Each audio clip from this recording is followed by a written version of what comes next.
When you watch a car crash in slow motion, there's always that one terrifying millisecond where the bumper crumples. Right, the actual impact. Yeah, exactly, the impact. And that kinetic energy, I mean, it has to go somewhere. It transfers through the frame to the passengers, to the environment. Energy doesn't just vanish, you know? It bounces, it rebounds. It definitely does. And well, welcome to today's deep dive. Yes, welcome. Today we're exploring some really fascinating notes based on a piece called Charity and the Art of Absorbing the Blow.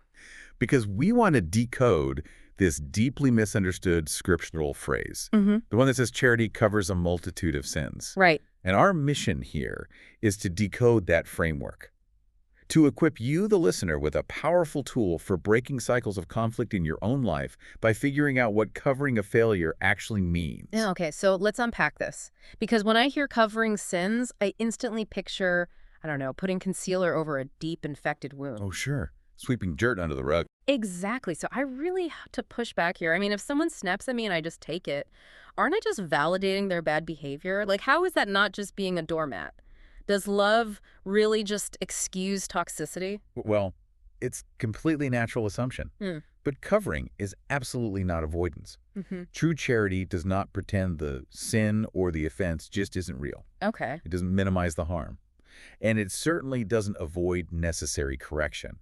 I mean, love doesn't distort reality just to keep the peace. Right. It doesn't just plaster on a fake smile. Exactly. It actually sees things more clearly because it isn't driven by, a blind impulse to just react. It is completely grounded in truth. Wait, so if you aren't minimizing the harm and you aren't ignoring the offense, what are you actually doing with it? That is the big question. Yeah.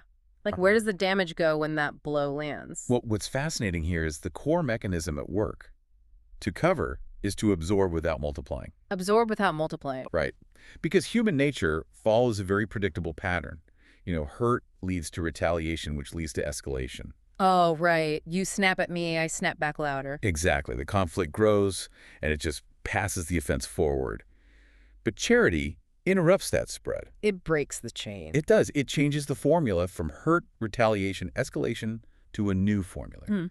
Hurt, restraint, redirection. Whoa. So you're essentially breaking the chain of infection. Like, if you don't pass the hurt on, the conflict dies with you. Yes, that's exactly it. It's like a mechanical shock absorber on a car. Oh, I like that analogy. Yeah, it takes that harsh kinetic energy of a pothole or, an emotional offense, and it neutralizes it right there in the strut. It keeps the conflict from spreading through the whole chassis or bouncing back onto someone else. That is a perfect way to visualize it.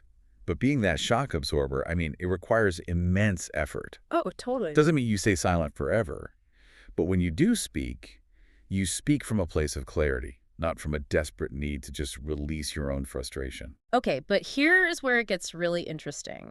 Because absorbing that hit without returning it, well, it feels deeply unfair. Oh, absolutely. How does someone in the heat of the moment actually muster that kind of emotional control without just bursting? Well, in the moment, it is deeply unfair. Mm. You are willingly carrying discomfort. Yeah. But the secret to that control comes down to separating a person's core value from their temporary bad behavior. Charity operates on transformation, not fairness. Not fairness. Wow, that's a hard pill to swallow. It really is. There's a crucial balance to strike here, though.